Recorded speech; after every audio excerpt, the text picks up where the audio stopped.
Assalamualaikum warahmatullahi wabarakatuh. Hai, selamat datang lagi di YouTube channel Omi dan Rizka. Di video kali ini tuh aku bakalan ngebahas soal produk-produk apa yang aku pernah pakai dan yang aku sukai selama bulan Juni. Jadi udah ada beberapa produk yang udah aku kumpulin ini semua dan salah satunya itu aku men-skip toner sama moisturizer karena saat ini aku belum mengganti toner sama moisturizer. Jadi aku masih menggunakan skincare, toner dan moisturizernya di bulan Mei kemarin. Oke, jadi untuk produk pertama yang ingin aku review itu adalah facial washnya dari Mineral Botanica. Ini aku beli dua varian. Yang pertama itu adalah yang acne care, terus yang kedua itu yang khusus untuk brightening, dan kedua-duanya ini cocok, nggak nimbulin breakout ataupun apa di wajah aku, dan aku suka menggunakan kedua produk ini. Nah, jadi aku bakalan review dari si acne care facial washnya Botanica ini. Dia kalau misalnya kalian lihat facial washnya itu dia teksturnya itu gel kayak gini. Teksturnya kayak gini, gel banget. Kalau menurut aku dia warnanya agak keruh gitu, agak butek gitu. Terus kalau misalnya kalian, bentar aku basahin dulu. Ini kalau misalnya kalian pakai busanya itu nggak terlalu banyak menurut aku. Jadi kayak gini. Nah, busanya itu nggak banyak banget kalau menurut aku, cukup kayak gini aja. Tapi yang aku paling suka juga baunya itu lebih kayak ke bau buah mangga yang lagi setengah matang gitu loh. Jadi kayak bau mangga gitu, tapi mangga yang setengah matang, kayak ada bau asam-asamnya gitu. Cuman yang aku nggak suka dari si Mineral Botanica ini adalah packagingnya. Kalian bisa lihat dia itu packagingnya hanya seperti kayak gini penutupnya. Karena kalau menurut aku yang kayak penutup kayak gini itu nggak bakalan ngeluarin semua isi dari si facial wash ini. Jadi kayak masih akan ada sisanya yang bakalan susah keluar. Dan yang aku nggak suka juga adalah dia stikernya itu kertas. Jadi kalau misalnya kena air, dia bentuk stikernya itu jadi kayak gini. Ini punya aku yang brightening, kalian lihat. Jadi dia kayak gini, dan ini itu hanya kertas doang, kayak kertas yang hanya dilem gitu. Kita lanjut ke facial wash yang kedua, yaitu yang seri brightening dari Mineral Botanica. Ini itu teksturnya beda dari tekstur yang seri acne tadi aku pakai. Ini tuh lebih kayak ke, bentar aku liatin dulu ke kalian. Kalau yang ini tuh teksturnya lebih ke foam, tapi dia masih terbilang sedikit kayak ada gabungan gel sama foam gitu, kalian bisa lihat kayak gini. Tapi kalau yang tadi, yang seri acne itu gelnya itu kayak gel yang bening, tapi kalau yang serinya yang brightening ini kayak ada campuran gel sama foam gitu. Dan ini juga sama, dia itu busanya sedikit banget. Jadi kalian bisa lihat dia sedikit banget busanya.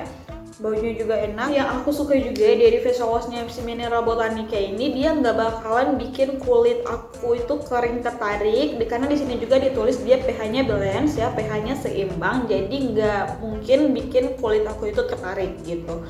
Dan aku suka juga selain baunya yang enak dan busanya sedikit, dia itu bikin wajah aku terasa lebih lembut. Kayak sekarang kan udah aku pakai ini, tangan aku itu rasanya itu lebih lembut gitu. Jadi so far ini adalah produk yang facial wash murah yang aku suka. Untuk hasil busanya itu yang brightening ini dia hampir mirip sama yang acne ya, yang acne. Jadi busanya itu mereka hampir mirip, baunya juga hampir mirip, cuman yang untuk varian yang acne itu lebih strong baunya menurut aku. Dan kalau misalnya untuk yang variannya brightening itu dia agak sedikit lebih lembut daripada yang si acne. Nah, untuk ingredientsnya, untuk yang si acne care ini dia itu ada salicylic acidnya juga, dia ada aloe vera extractnya juga, terus dia ada licorice untuk menenangkan. Dan dia itu termasuk gentle wash, dan juga dia itu termasuk salah satu kategori facial wash yang pH-nya balance gitu. Untuk yang varian brightening ini ingredientsnya hampir mirip juga sama yang acne, cuman dia bedanya si yang brightening ini dia menggunakan arbutin, sedangkan kalau misalnya yang acne dia itu menggunakan salicylic acid dan triclosan. Ini untuk yang jerawat dan ini untuk yang kulitnya mungkin normal. Kesimpulannya, kedua produk ini dia nggak bikin wajah aku ketarik, pH-nya balance juga, dia nggak bikin wajah aku breakout, sama sekali nggak bikin wajah aku ada masalah lain selain ini lebih kayak ke fokus untuk membersihkan aja. Tapi kalau misalnya untuk efek cerahnya dari brightening ini, aku iya benar, aku setelah menggunakan si yang brightening ini wajah aku terlihat lebih cerah gitu. Oke, kita lanjut ke produk yang berikutnya, yaitu adalah Garnier Rose Water. Ini adalah salah satu varian terbarunya dari micellar waternya Garnier. Aku suka sama si produk ini karena dia daya serap untuk kotorannya dia hampir mirip sama yang varian biru yang aku suka, yang varian acne kalau nggak salah, yang oil control. Cuman untuk yang varian Rose Water ini dia itu fragrance-nya kenceng banget. Yang aku suka juga dari si produknya dari si Garnier ini, dia nggak meninggalkan residu gitu. Dia kayak kalian habis pakai nggak bikin lengket di wajah. Aku suka dengan daya serap micellar water yang kayak gitu, yang nggak ninggalin residu. Dan aku lebih suka juga dia itu bikin wajah aku kalau misalnya habis menggunakan ini ya, habis menggunakan yang series Rose Water ini, membuat wajah aku itu lebih halus kalau menurut aku. Nah ini harganya juga nggak beda-beda jauh sama yang warna biru sama yang warna pinknya. Jadi kalau misalnya kalian mau coba, ini udah tersedia di Indomaret, silahkan langsung cek aja di Indomaret atau di Alfamart, ini udah ready di sana. Oke, jadi bagian cleansing udah selesai dan sekarang aku skip bagian toner karena sekarang itu aku masih menggunakan toner yang aku pakai di bulan Mei kemarin. Jadi aku mau langsung next ke bagian serum. Ini aku lagi suka sama si Something Hyaluronic B5 dan produk ini tuh udah mau habis, kalian bisa lihat seperti ini. Dia udah mau habis, udah sedikit banget. Untuk teksturnya itu dia sedikit runny, sedikit encer juga, dan dia itu bukan kategori serum yang lengket ataupun yang berat gitu. Dia cepat menyerap dan dia melembabkan, tapi bukan yang bikin plump. Key ingredients dari serum Something Hyaluronic B5 yaitu dia Vitis vinifera seed extract sebagai antioksidan, terus dia ada glycerin dan hyaluronic acid sebagai skin identical ingredients, dan alantoin dan panthenol sebagai calming. Untuk baunya sendiri itu dia nggak ada bau sama sekali.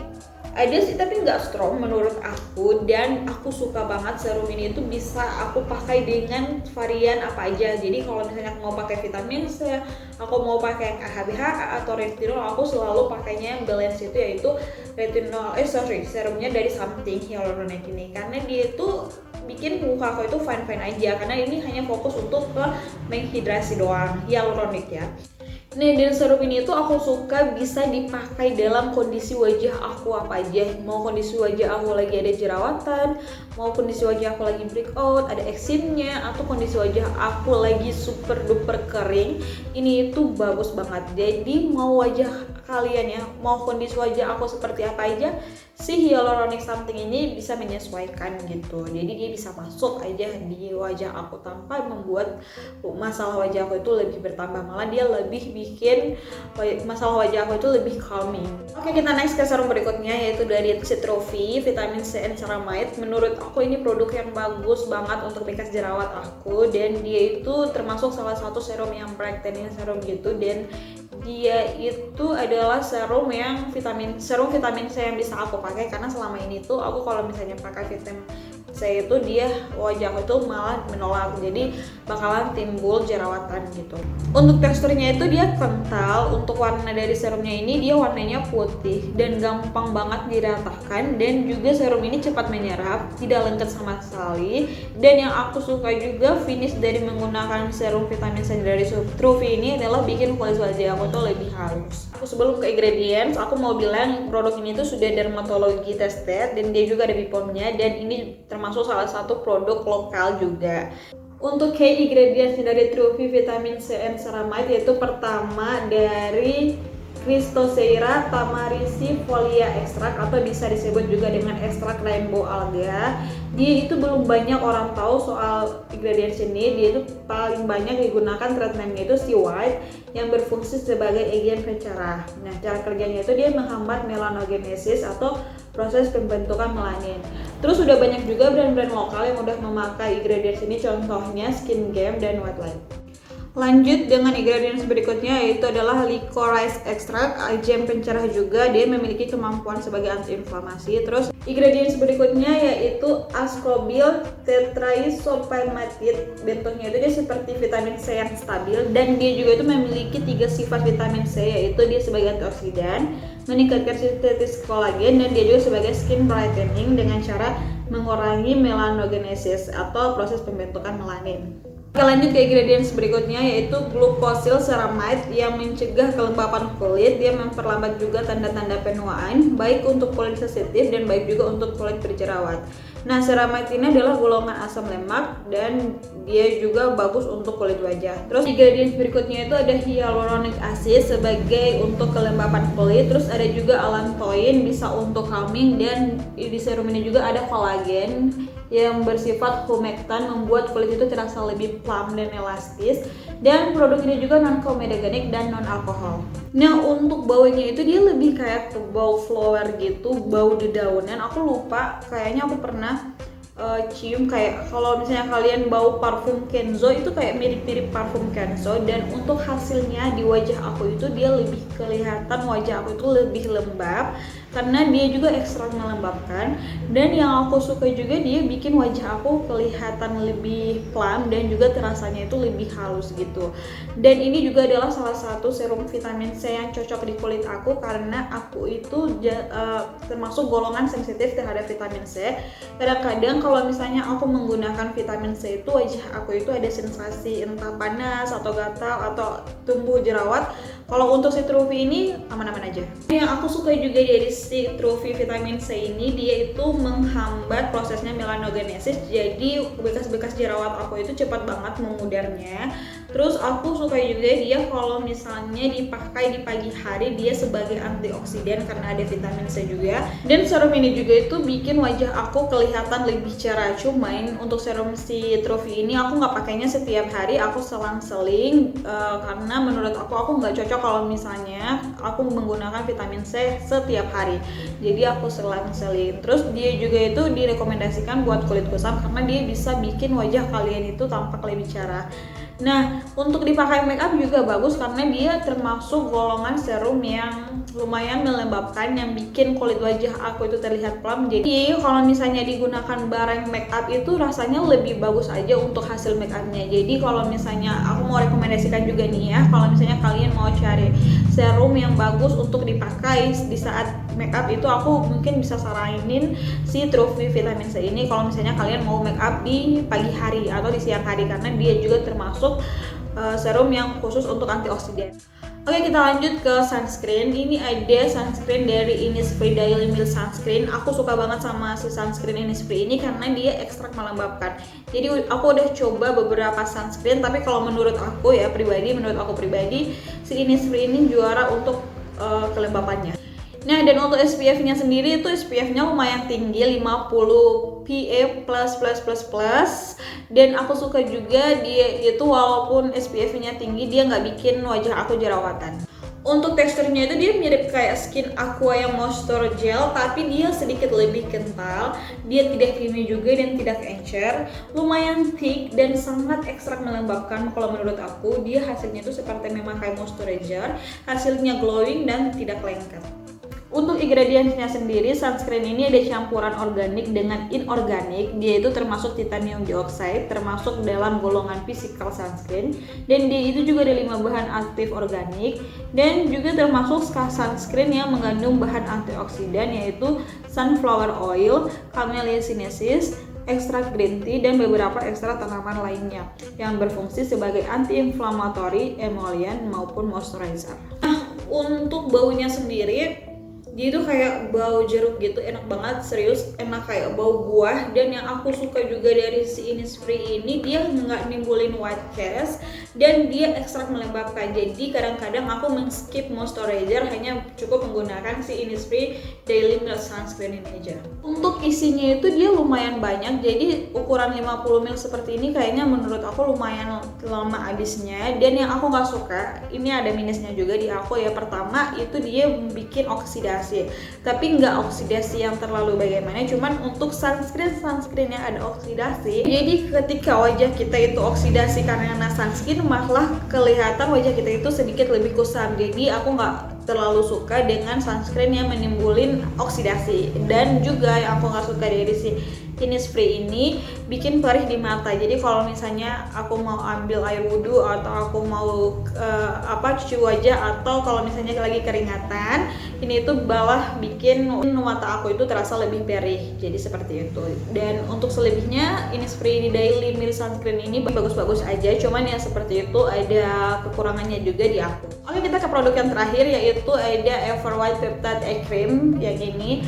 Ini tuh aku suka banget, dan reviewnya itu di Female Daily bagus-bagus, dan aku sendiri udah merasakan hasil dari si Ever White Peptide ini, dan itu bagus banget untuk masalah dark circle. Untuk teksturnya itu dia lebih ke light tekstur, gabungan gel dan krim gitu, enak banget kalau diratain. Terus dia cepat menyerap juga dan nggak ada kesan lengket sama sekali. Untuk key ingredients-nya, si eye cream dari Ever White ini menggunakan 3 jenis peptide. Yang pertama itu adalah Copper Tripeptide 1 yang menstimulasi pembentukan kolagen dan juga sebagai antioksidan. Terus yang kedua ada Acetyl Tetrapeptide 5 yaitu untuk mengencangkan, mengatasi puffy eye dan menyamarkan kantung mata. Terus yang ketiga itu ada Clipeptide 2 yang melembabkan area mata. Ingredients berikutnya dia ada sodium hyaluronate sebagai yang melembabkan kulit, dan juga ada allantoin untuk calming. Untuk hasilnya di aku, jujur ini membantu banget di saat mata aku itu lagi dalam keadaan lelah. Jujur aku adalah salah satu manusia yang suka insomnia. Kadang-kadang aku itu tidurnya jam 2, jam 3 malam. Terus itu malah bikin mata aku itu ada sedikit kantong matanya gitu. Pas aku menggunakan si Ever White Peptide ini, dia lumayan untuk menyamarkan area kantong mata aku, dark circle aku, dan dia juga itu nggak bikin milia sama sekali. Nah, yang aku suka juga dari si Ever White Peptide ini, dia itu bikin area mata aku itu lembab, nggak kusam, nggak kering gitu. Dan aku suka juga dia nggak perih di mata, enak banget kalau dipakai rutin. Dan juga aku suka sama si Ever White Peptide ini, yaitu yang tadi masalah dark circle. Kalau misalnya kalian lihat-lihat di Female Daily juga banyak kok yang ngasih reviewnya itu masalah-masalah dark circle-nya itu lumayan teratasi menggunakan si Ever White Peptide. Oke, segitu aja review skincare-nya yang aku suka, produk-produk yang aku suka selama bulan Juni, yang aku pakai selama bulan Juni. Dan nantikan video selanjutnya produk skincare apa aja yang aku suka selama bulan Juli. Terima kasih udah nonton video ini sampai habis. Aku Rizka Mahmud pamit. See you, bye-bye.